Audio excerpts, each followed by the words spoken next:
Hello, and thank you for taking time to review the Safe Sanctuaries policy of His United Methodist Church. We greatly appreciate your time and your willingness both to work with our children and youth and to ensure their safety. So, why do we even need a Safe Sanctuaries policy? Well, it's because our sanctuaries are not immune from the dangers of this world. Church is not heaven. In fact, it's far from it. We look forward to heaven, but in the meantime, we have to look after one another, and especially those who are vulnerable, like our children and youth.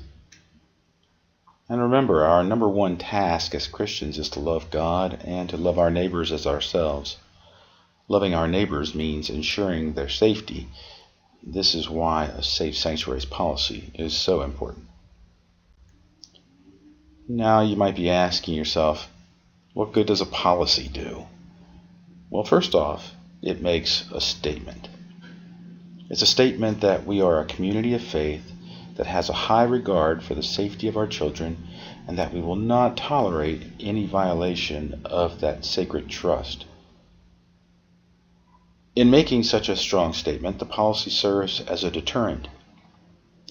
The lack of a policy implies a lack of concern for the safety of our children, and that communicates the wrong message to those who might intend to do harm. But a good safe sanctuary policy, well enforced, tells predators that they are being watched and that His church is no place to do someone harm. Lastly, the policy provides us with a regular reminder of the importance of protecting our children and youth. Our policy requires that we revisit some forms on an annual basis and others every 5 years. These recurring requirements, while they may seem redundant, actually do the important task of reminding each of us of the importance of keeping our children and youth safe. So, what is the policy? Well, let's begin by looking at volunteer requirements. First off, strangers need not apply. All who volunteer to work with our children and youth must have attended HIS on a regular basis for at least 6 months. This will deter those who might see the church as a quick and easy environment in which to access children. This will deter them. Secondly, the mandatory rating period provides time for our volunteers to demonstrate that they deserve the trust that the congregation would give them. Trust to be around our children and our youth. All of our volunteers leading an activity must be 5 years older than those they are supervising. We need a sense of maturity in our leaders. We have an open door policy. There needs to be 2 adults in every classroom. And if 2 adults are not present, well, then the door shall remain open. All doors should have windows, but in those rare cases where our doors don't have windows, the door must remain open. And where there are windows, those windows shall remain uncovered at all times. And we will have people performing random classroom checks throughout the Sunday time period, as well as other times when youth and children are involved in ministry.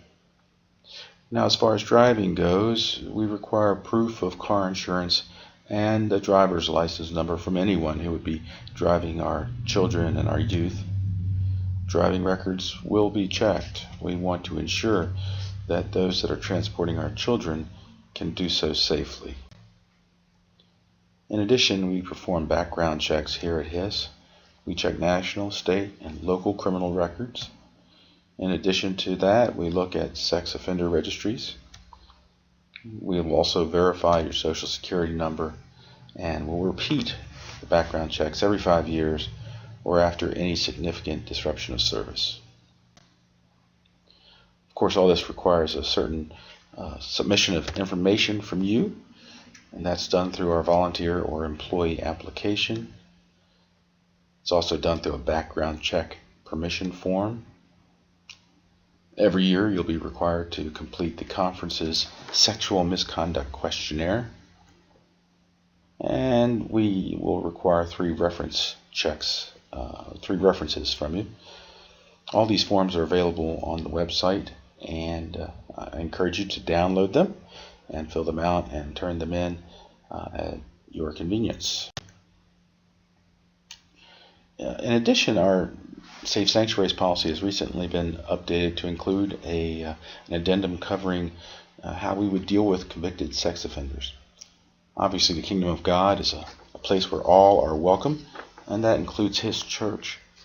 But we understand that those who wind up on sex offender registries are a special case, and in that special case, we would ask such a person to enter into a covenant relationship with us. We would craft a covenant that would define that person's movements within the church, and monitoring of that covenant would be provided. So there it is in a nutshell, our Safe Sanctuaries policy. You can find that policy along with all the forms on our website. I encourage you to read the policy completely and in detail before you submit your forms. If you have any questions, of course, you can reach out to the chairperson of Christian Education or to the pastor. We'd be happy to answer your questions. Thank you again for taking the time to review our policy, and we thank you as well for your willingness to be in ministry caring for our young people at His church. God's best.